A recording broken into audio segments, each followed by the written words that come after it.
I had no idea it was supposed to rain again today. But we've got this thing in our house that we always like to poke each other with, that we pray for rain in the season of rain.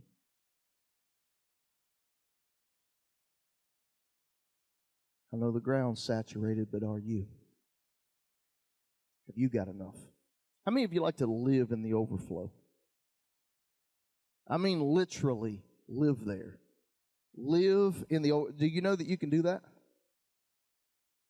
Do you know it is absolutely physically possible to live in the overflow? How so? It's by choice. It's what you choose. How you feel right now is up to you. What you're thinking about right now, it's up to you. You get to choose. Where you work, you get to choose. Somebody said, now, Pastor, I'm just being honest. Where you live, it's up to you. It's your choice. Where you go to church, it's your choice.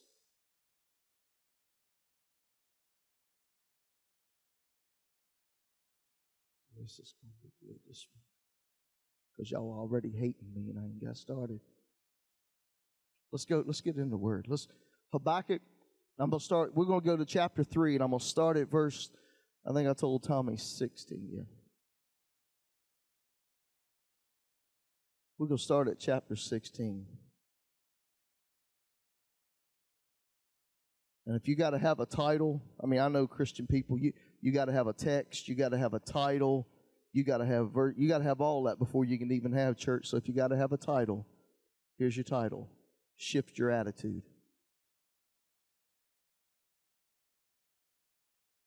Pastor, that don't sound loving this morning. When I heard, my body trembled. My lips quivered at the voice. Rottenness entered my bones. And I trembled in myself, that I might rest in the day of trouble. When he comes up to the people, he would invade them with his troops. We're talking about Habakkuk. Now, he's one of the minor prophets. Not that he doesn't have an importance or less important than some of the major prophets. He just wrote less.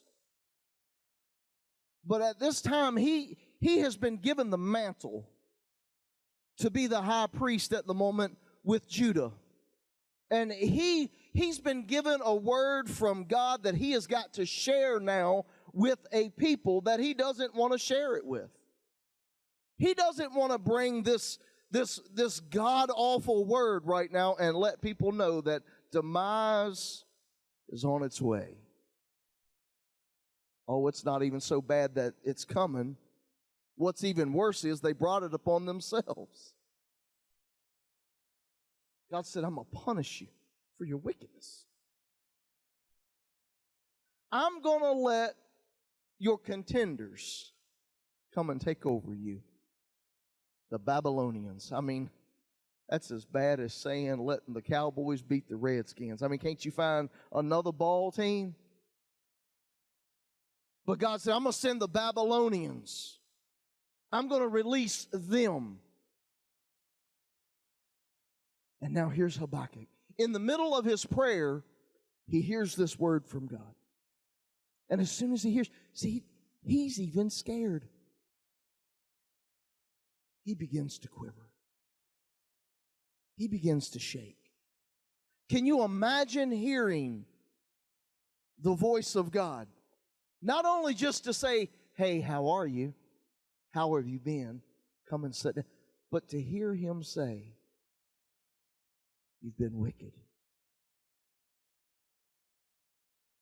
And I'm going to release punishment. See, I don't know about you. It was one thing to hear your mom and dad say something out of love, and it was another thing to hear them say something out of punishment. They would taint it with love.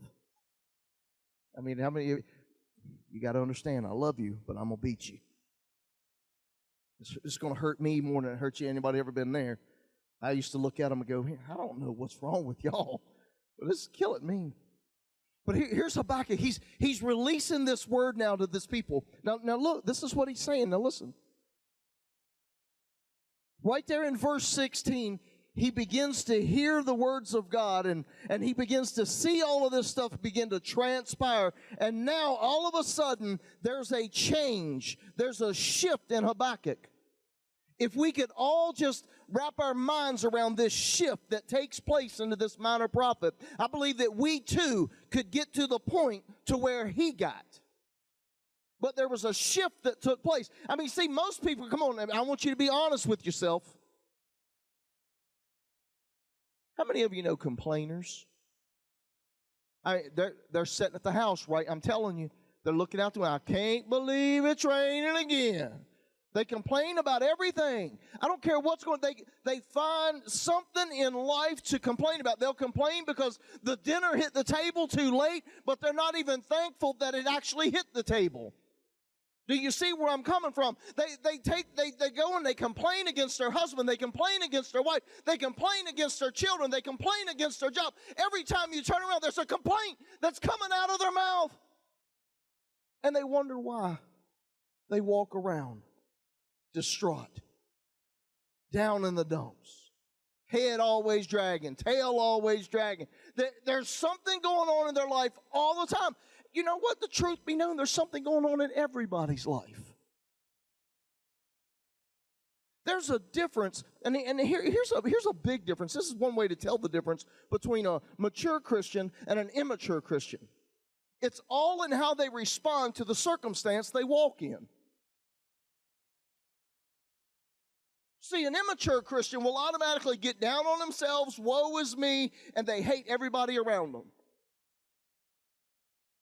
The mature Christian finds something somewhere to still give God glory for. They act different. They respond different. They talk different. They walk different.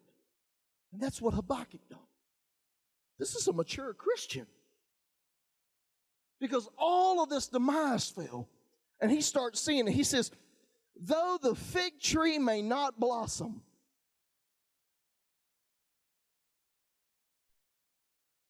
though the fig tree, though there's no food.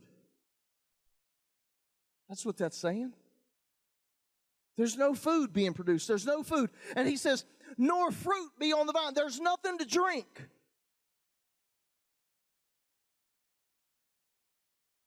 Though the labor of the olive may fail. See, this is the part. This is when you go to work and you work all week long and you just don't even care about payday because the money that you already made last week's already spent before you get your check. That's what it's talking about. The olive's already been squeezed out. Before you got it, all the labor to it, you got nothing out of it because it's already spent.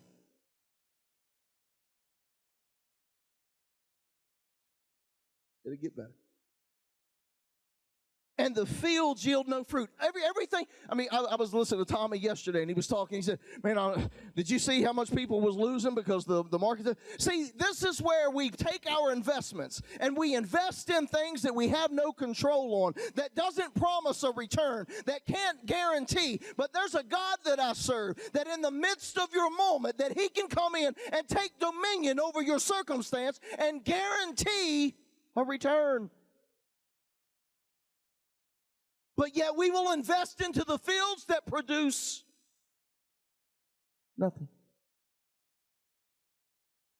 Man, I mean, come on, if it was me, I'd probably be already going over underneath a tree. And I mean, look at everything that's taking place. Look at everything that's coming upon Judah. Man, isn't it something? I mean, why couldn't it have been another tribe? It would have made more sense. But no, this came on Judah. Judah means praise. See, this is what happens. This is what takes place when you begin to praise and Satan begins to release all of these things on you. You have to make a choice. Will I continue to praise or will I subside? Will I be defeated? Where will I stand in the midst of adversity? What's waiting on you? What's your decision? Have you made up your mind?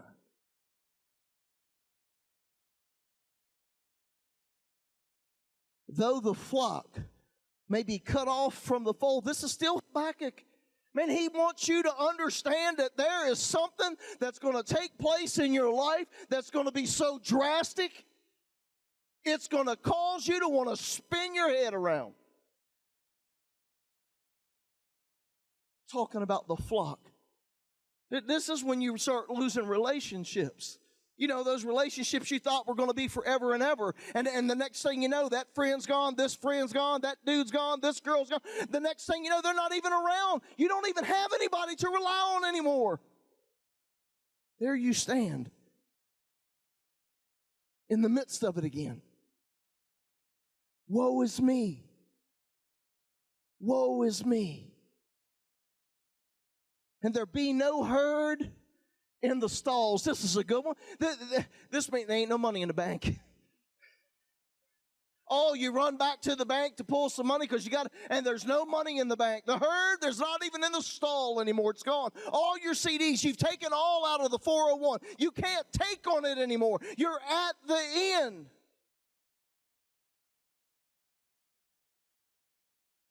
Man, this is good. Because we want to rely on Christianity and say that Christianity is all these nice little flowers in the field, warm snowflakes falling.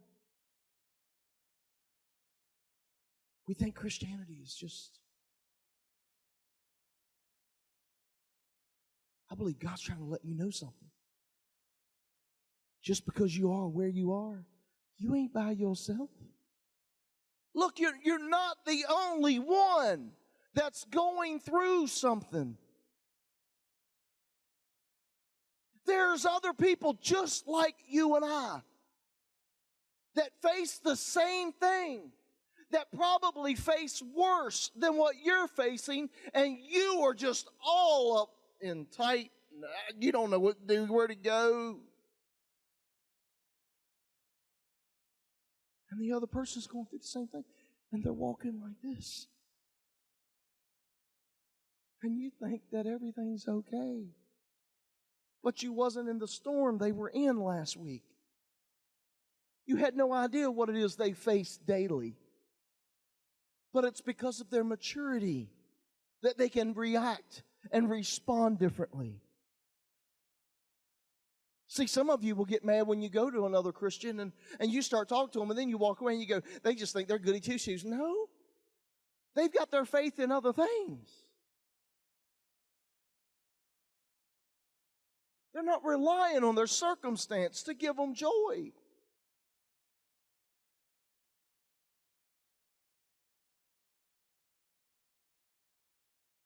Here's a shift.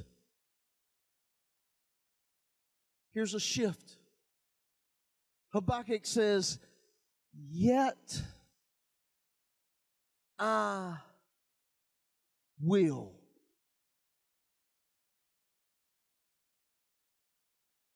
I know all this is going on.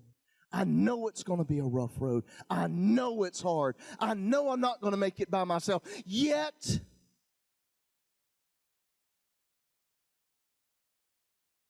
I will. This is a choice. He's telling us right here, this is a choice. It's not about how you feel, it's about your will. It's a choice. You get to choose. Yet I will. See, many of you choose to make your decisions based on your emotions. Yes, you do. Yes, you do. It's raining outside. Some of y'all coming here like this morning. Yes, you did. I watched you. Some people got out of bed this morning and seen it was raining and went, got back into bed. It's a choice. you get to make the decision whether or not today will be a good day or today will be a bad day.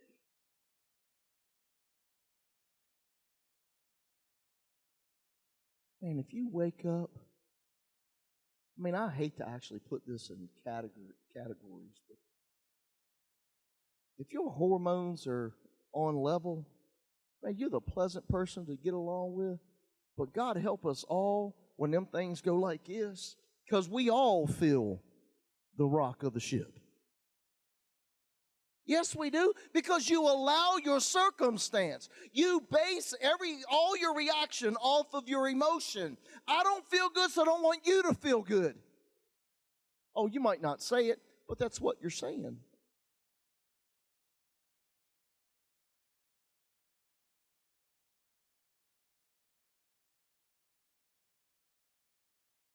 Keep preaching.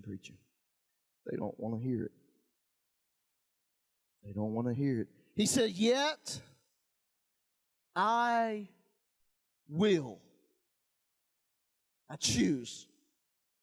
Me. I'm not saying that my circumstance is going to change. I said, yet I will. I choose to do different. I choose to be who I claim to be inside the four walls out there. When the speedy checkout line's got a 80-year-old woman pushing a cart with 16 items, not 15, because you counted them.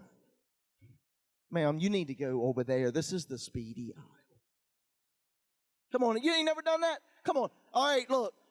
Time for confession. Just call it Catholicism. Time for confession. How many of you have looked at the cart in front of you and seen that it might be a little more than 10 or 15 items and you start counting? Come on.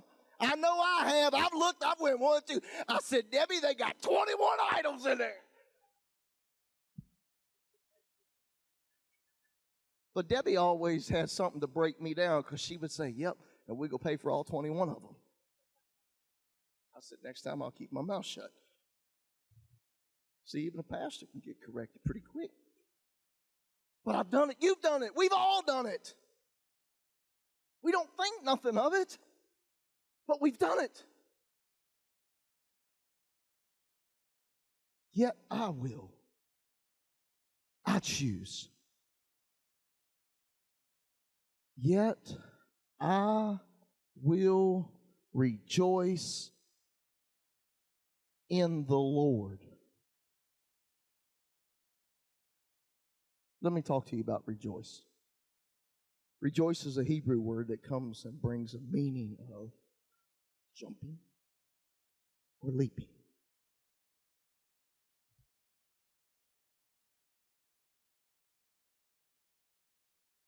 Man, it's almost as if I went to the creek banks in Mississippi and I'm frog hunting. Because everybody look like toads sitting on logs right now. Ain't nobody moving, ain't nobody blinking. They just saying, you sit real still and they'll never see us. Yet I will rejoice in the Lord, not in my circumstance, not in what's around me, but I will rejoice in the Lord because the Lord is the only thing that is stable in your life.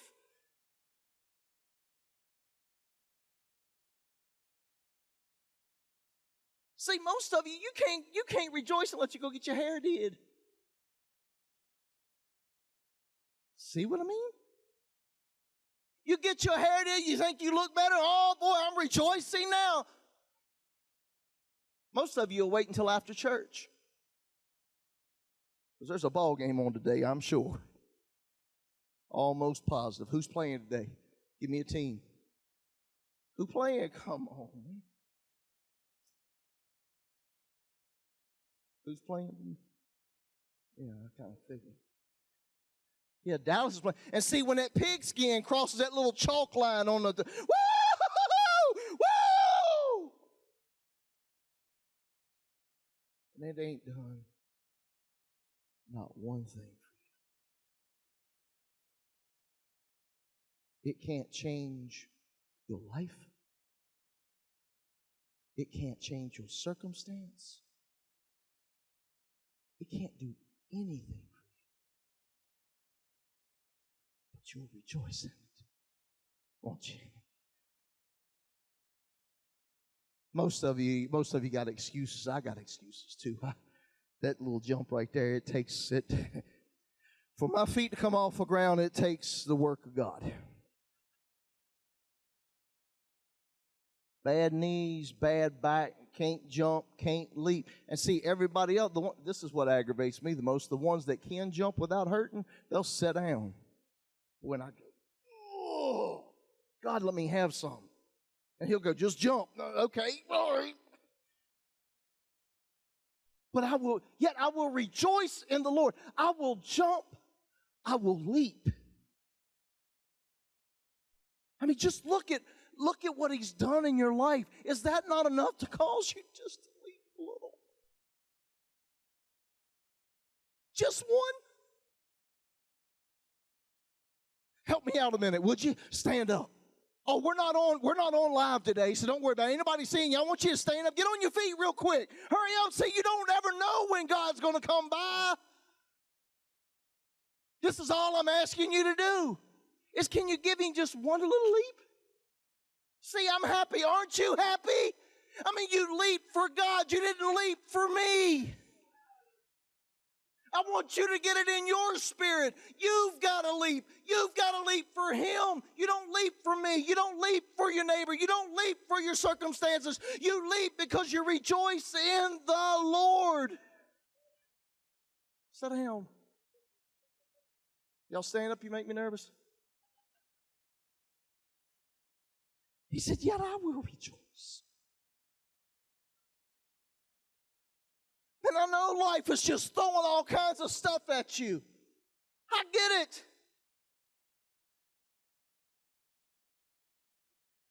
You want to know why I can preach this one so passionate? Because you don't know. You don't know the times that I wanted to take my life because I was done. See, I took that phrase, yet I will, to yet I will get a divorce. Yet I will kill myself. See, I've gone through, you don't know what I've gone through, how hard it is some mornings. I didn't want to get up and come to church this morning, but yet I will. Come on, if you told the truth, you didn't either. Yet I will. You have to make the choice.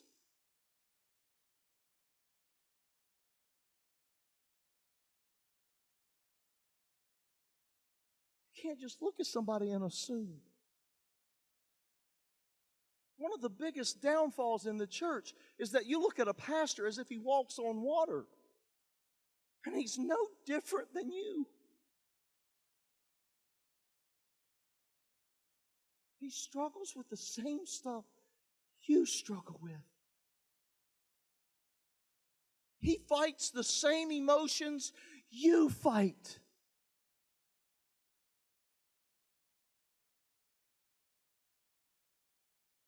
But we will do it every time and put him so high up and wait for him to fall.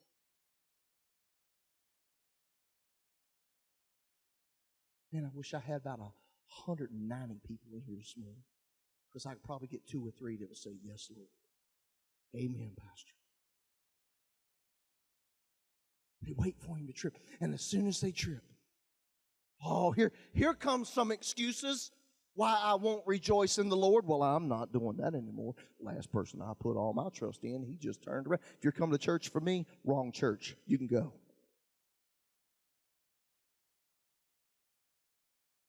If you're looking for Jesus, come on. He won't let you down. He might disappoint you because your expectations aren't realistic most of the time, because you're wanting it for yourself and not for his glory. So he's not much on that kind of a thing. His name's not Santa.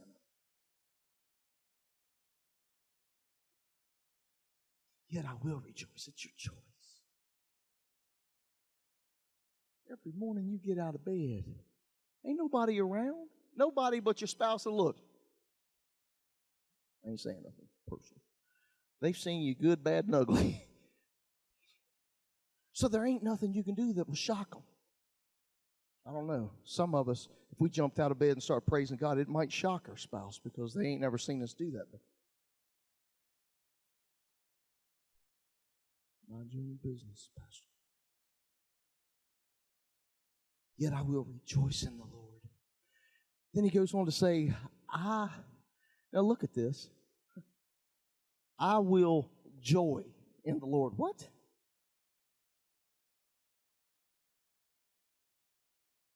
I will joy? So now it's a verb?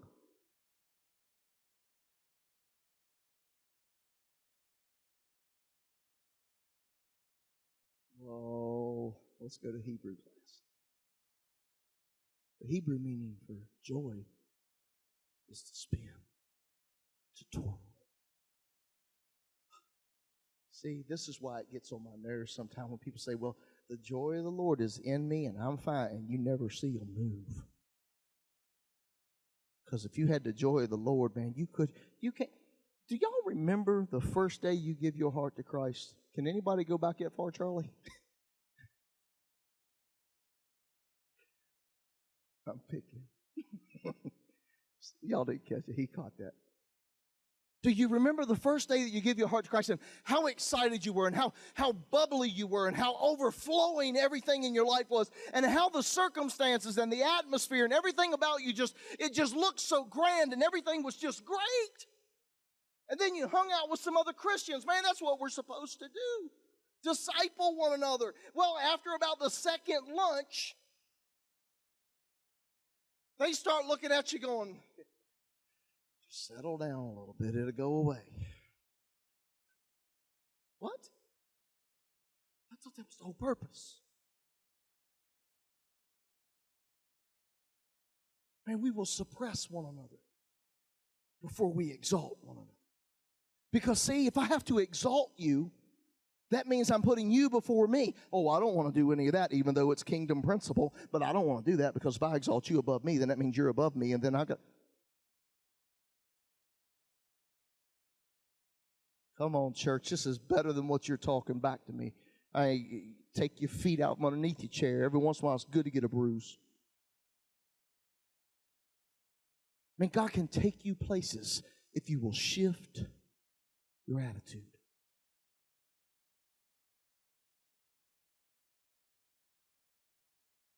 Yes, He will. I'm not saying your circumstance is going to change. When you go, LB, when you go home, there still ain't going to be no dinner on the table because mama's in the back. So just, it's okay. We still go choose to rejoice. Matter of fact, when you get home, mama's probably going to say, hey, you want to get me some ribs? Then I'm coming over because my wife's out of town. You get to choose. My God, man. We were talking Wednesday night. This is something extra. We were talking on Wednesday night, a couple Wednesdays ago, about slavery and bondage. And how quick it is for us to get our mentalities and our carnal thinking wrapped around that phrase and to think that we're slaves to God, even though Paul said he's a slave to the gospel. What we need to understand is there's a difference between being a slave forcefully or being a servant willfully. I'd much rather serve a God that loves me than to be beat by a man that just uses me.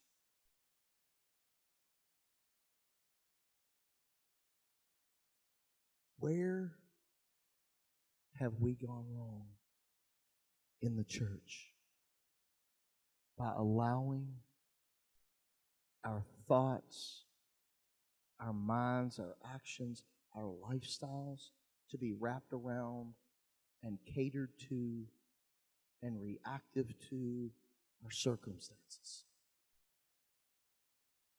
Where have we gone wrong? I'm not saying you won't face things that's going to hurt. By God, it's going to hurt.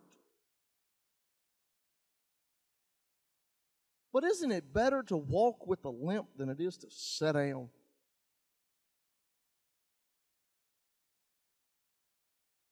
you want to move forward, you've got to walk. The Bible encourages, matter of fact, it's almost a command to grow up in all things.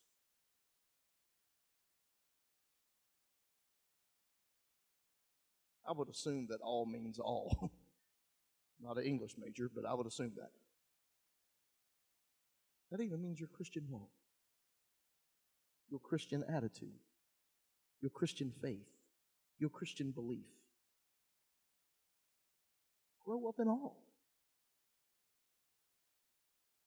So when the times come, you can choose to rejoice in the Lord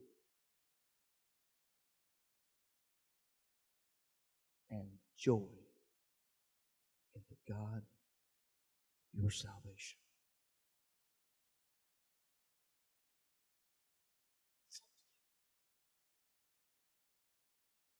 No one can take it from you. Matter of fact, if I'm not mistaken, the Bible says something about we in His hand, and can't nothing snatch us from it. Here again, I would assume nothing means nothing. Not your circumstance. Not your money problem. Not your children problem. Not your job problem. Not your health problem. Not your finance problem.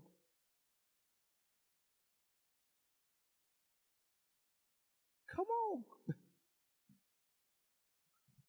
Please, somebody say amen. I'm working hard up here this morning.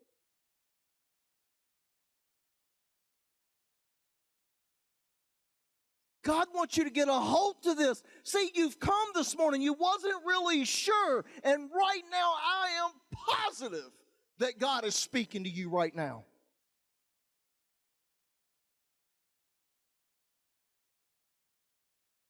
And if we could just look above everything. The Bible's constantly telling us, lift up our heads, look, see, arise. Get up. But we got too many other distractions in our life for that.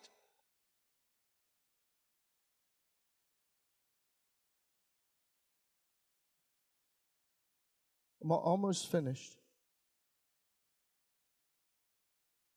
See, this is why I started you early. It's not even 11 o'clock. So if I get out on normal time about 1 o'clock, you can't say a thing. You got comfortable chairs, keep sitting. I will joy in the Lord, or in the God of my salvation. Why? He goes on to tell you. The Lord God is my strength. See, I joy to rejoice in the one that strengthens me when I can't. Has anybody ever heard the saying that hanging on? I used to say it too, and I got convicted of it, so I got to shut my mouth. I'm holding on to the last knot in the rope. Just as, Ken, this is the last knot. I can't. If I slip out of this one, he gone. But I'm holding on to the last knot. Let me encourage you. Let go. See, when you try holding on, it don't work out so well.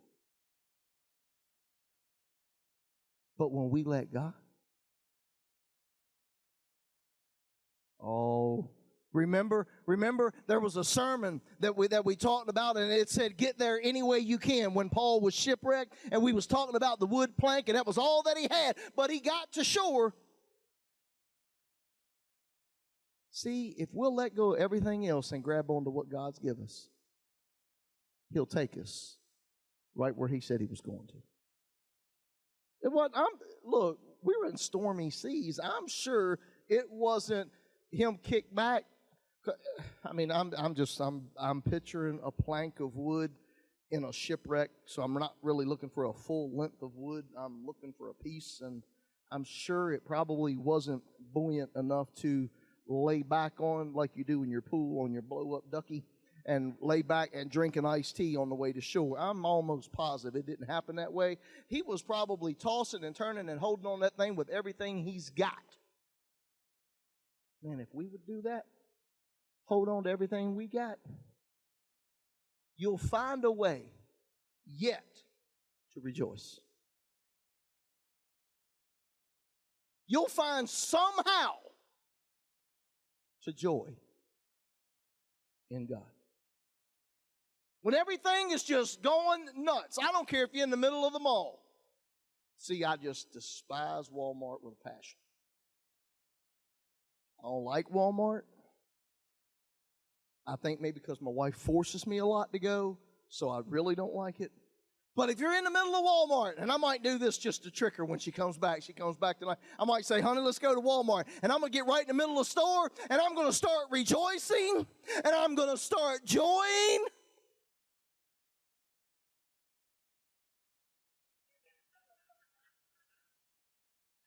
I get two birds at one stone. I get to glorify God, and my wife will never ask me to go again. She'll go, boy, you'd have lost your mind. I said, yeah, you should have been there. You get to choose. Wouldn't it be more palatable? I like to use the big word every once in a while. Wouldn't it be more palatable if you could go to Walmart and just do this? It made me feel so much better. It would. I just might try it on Facebook and post it so y'all can see it.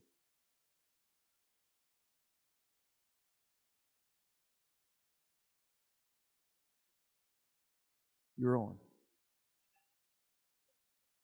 We're going on a field trip. 1 o'clock. Bus leaving. Yet I will joy because the Lord God is my strength. When you can't make it, when you've done all you can do and you can't make it,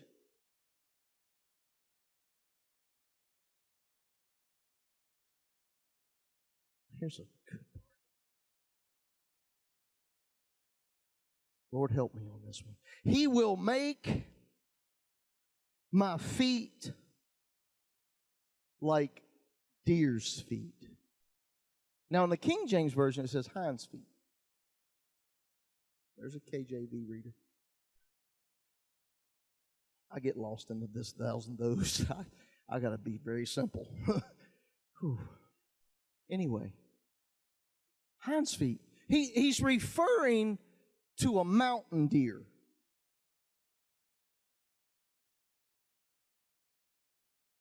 Which these mountain deer, their feet, their back feet mostly, are designed in such a way. If somebody don't say amen, I'm going to pick up a chair and I'm going to just throw a chair. Because you got to think about it. See, keep it going. Their feet, their hind feet are designed in such a manner that they can get good, solid footing. And they can run up the most rugged mountain. And they can do it in record speeds. Come on, listen. Listen. He will make your feet like deer's feet. I can go straight to the mountain as fast as I want to go because He's given me the strength. He's given me the feet to run. Right in the midst of trouble, I can go from the valley to the mountaintop. Just like that. Because He's given me the feet like deer. See? Oh. He will make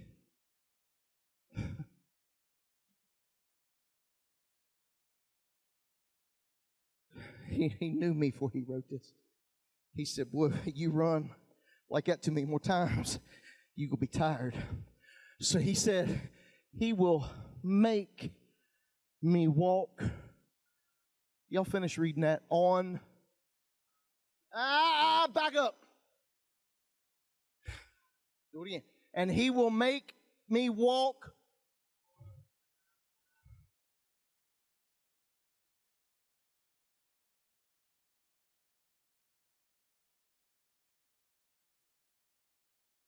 What might not seem high to you, it's high to me. What you think's your field or your hill, it's your hill. Too many people, see, we are a judgmental person. That's what we are as people. We're judgmental. You can be walking on the highest high that God can put you on right now and cause you to walk it, and you've got some other idiot that's on his mountain, that's on his high hill, that is telling you, you got to hurry up. You got to get up from where you are. You got to come on.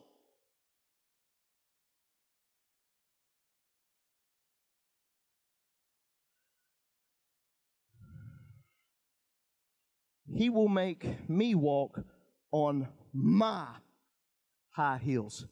He, not you. It's okay to encourage people. It's okay to teach people. I love to teach. It's okay to teach people and to exhort them and to lift them up and to get them moving and to get them going. But you know what, Charlie? I can't sit there and keep telling you, come on, come on, come on. Because right now God's making you walk. What happens? What happens when God is making you walk? I got a picture of the garden. And God walking with me. Telling me everything about my life up to that point. Every once in a while, maybe getting a pat on the back, saying, well done.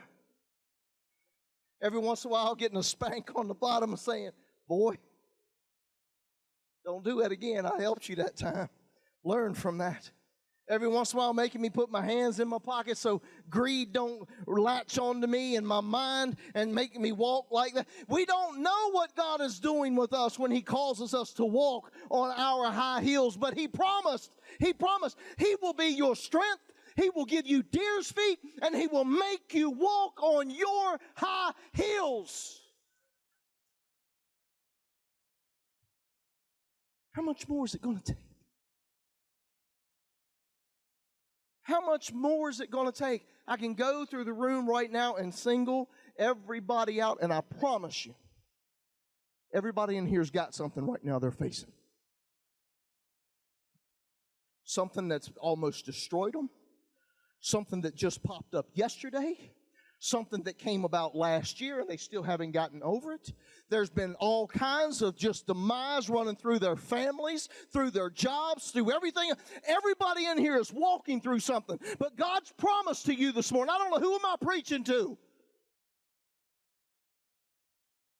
He said, if you'll rejoice, if you will joy, don't do it because of what you're in. Do it for this reason, because I am your strength. I'll give you deer's feet.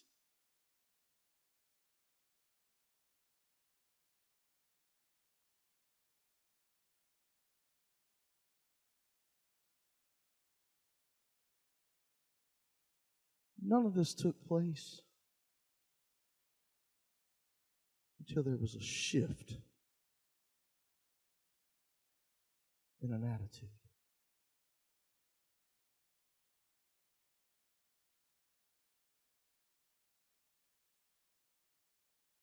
Some of you are going to take this word home. You're going to go, yep. Good word. Honey, why didn't you pay this bill?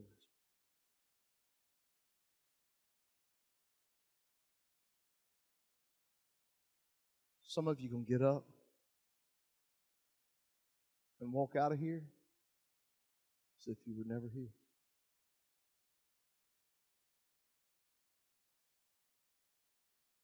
Some of you are going to take it, man. It might be burning in you for the next 2 to 3 days. And then your hot circumstance shows up. And it burns this word out of your life. Then there's some of you.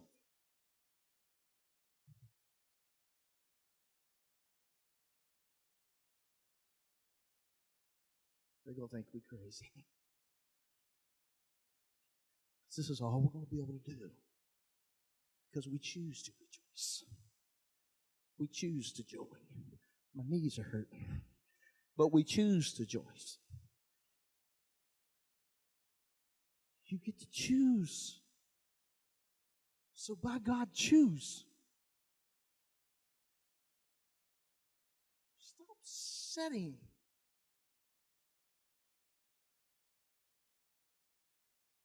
God has got so much more for you.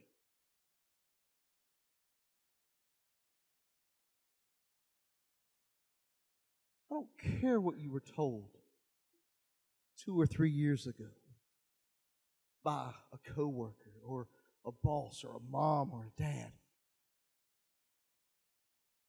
I know what He says about you. He's the only one that can come in and change everything. He's the lily of the valley, the bright morning star. He's the Alpha and the Omega, the beginning and the end.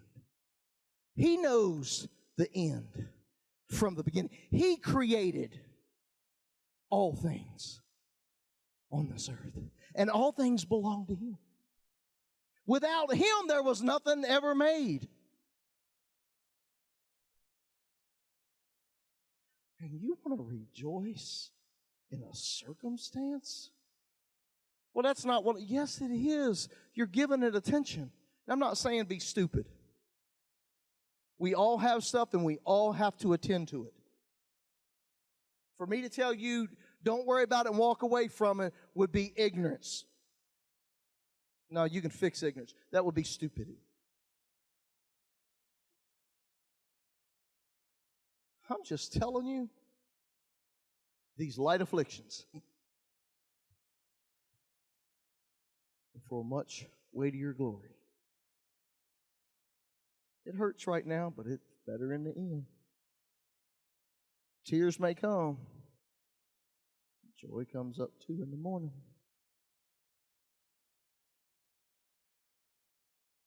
You get to choose.